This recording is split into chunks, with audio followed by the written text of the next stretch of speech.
If you're trying to lose weight, you're trying to lose fat, you probably have seen some of these products in advertising that tell you, hey, take this powder, take this pill, and you're going to be able to melt the fat just while you sleep. Well, one of the main questions that I get on my channel is, Eric, what do you think about fat burners? Should I be using one? Is it going to be helpful? So in this video, I want to tell you exactly why they don't work, because 99.9% of fat burners don't work, because what they do have nothing to do with you actually burning the fat, and I'm going to explain you that in this video. So basically, what a fat burner is basically a product that increases the levels of adrenaline in your body.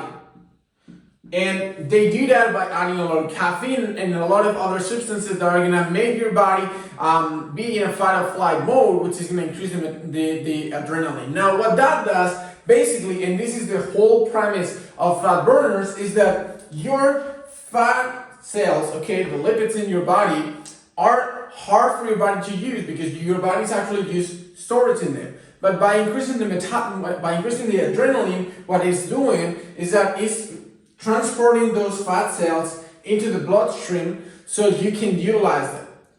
Alright, so up until this point, it all looks like super useful. So instead of utilizing the energy in your body, you're taking the energy from the fats. That's super useful. On paper, that should work for you to burn fat. Well, the problem is that the fact that the fat cells are on the bloodstream does not mean that you're utilizing them. You're just moving them. In order for you to utilize them, you need to actually work, okay? You need to do some exercises. You need to do something that requires energy so your body can take the energy from your fat cells that are now available in the bloodstream. So if you don't do anything on top of that, it's just gonna get back, after a while, it's gonna get back to the cells, and then your body is on the point zero. But now you might be thinking, Eric, but that means that if I take a fat burner and I work out, it's going to be super good because I'm going to be utilizing that fat. Yes and no.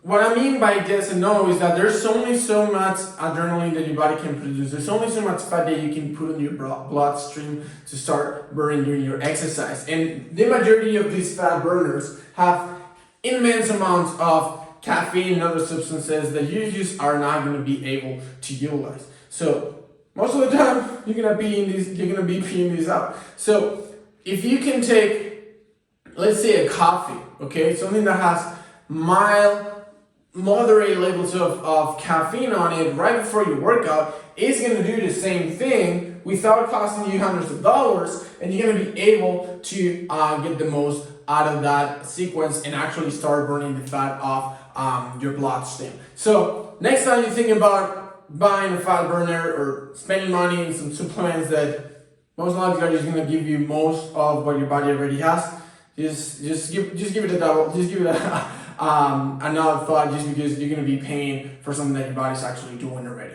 So you want to maximize your fat loss. Make sure that you work out, that your workouts are intense, that you work out efficiently, that you work out as much as possible, and that you have enough calorie deficit for your body to actually utilize all that energy that's on your bloodstream. Because if you're eating on a calorie surplus, you have all the fats in your bloodstream, but instead of eating 2,000 calories, which is what you require, you eat 4,000 calories. At the end of your workout, there's going to be a lot of energy in your bloodstream that's just going to get back reabsorbed by the body, and it's going to be all for nothing. So hopefully that makes sense. This was a little bit more like as a scientist video, but since a lot of you asked it out, I figured I wanted to just do a video and explain it all for all. So if that helped, make sure to send it to someone who you know who's spending a lot of money in fat burner and he shouldn't. And like always, if you have any questions, just put it down there on the comment section.